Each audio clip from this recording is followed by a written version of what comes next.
ការនឹងគោលបំណងដែលបានរៀបចំឡើងដោយដែលថាដែលរាជរដ្ឋាភិបាលបានរៀបចំនៅឡើយទេដូច្នេះយើងបានសហការជាមួយនឹងថ្នាក់ជាមួយម្ចាស់ដៃគូអភិវឌ្ឍន៍មួយចំនួនហើយនឹងសូមថ្លែងអំណរអគុណជាពិសេសទៅដល់អង្គការ Oxfam ដែលតែងតែធ្វើការងារយ៉ាងជិតស្និទ្ធជាមួយនឹងយើងក្នុងការរៀបចំការកម្មវិធីនេះឡើងចា៎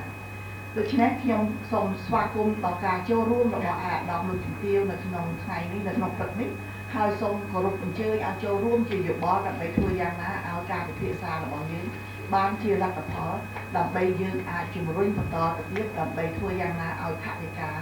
បានមានប្រសិទ្ធភាពនិងបានដល់ដៃបើមិនបានថាត្រឹមទៅដល់ថវិកាដែលត្រូវការ 100% នោះទេប៉ុន្តែឲ្យមានការកើនឡើងពីព្រោះឥឡូវនេះគាត់មានចំនួនតិចសម្រាប់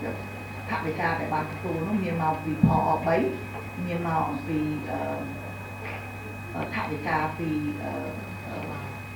ខេត្តរដ្ឋបាលខេត្តខ្លះនឹងមិនបានគ្រប់ខេត្តទេដែលបានទទួលគឺមានខេត្តខ្លះ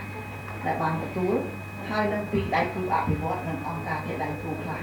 ដូច្នេះការថវិកាដែលបានមានមកនេះគឺមិនមានគ្រប់គ្រាន់ទៅតាមអ្វីដែលយើងអាចនឹងទុកទុកនឹងបានធ្វើទេនឹងទទួលបានទេដូច្នេះការចូលរួមជាយោបល់ជាក់ស្ដែងនៅក្នុងការអនុវត្តនិងធ្វើការទាញយ៉ាងណាឲ្យបានថវិកានេះបានទៅដល់ក្រុមរបស់ស្ត្រីដែលធ្វើការងារនៅតាមមូលដ្ឋានដើម្បីឲ្យបានចូលទៅដល់ដៃគាត់ដើម្បីគាត់អាចមានប្រសិទ្ធភាពក្នុងការធ្វើការងារបន្តចា៎សូមថ្លែងអំណរអគុណដល់ការឆ្លើយតបជាវិជ្ជមាននៃការវាគ្មិនរបស់យើងដែលអញ្ជើញមកពីក្រសួងហិរញ្ញវត្ថុពី NCDD ហើយមានការសោកស្ដាយដែរដោយក្រសួងកិច្ចការនារីមានការងារបន្ទាន់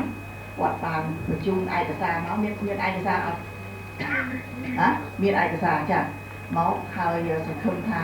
នឹងយើងបើកជាឱកាសដើម្បីធ្វើការងារនេះបន្តជាមួយគាត់នៅពេលក្រោយទៀតចា៎ដូច្នេះសូមគោរពជូនពរដល់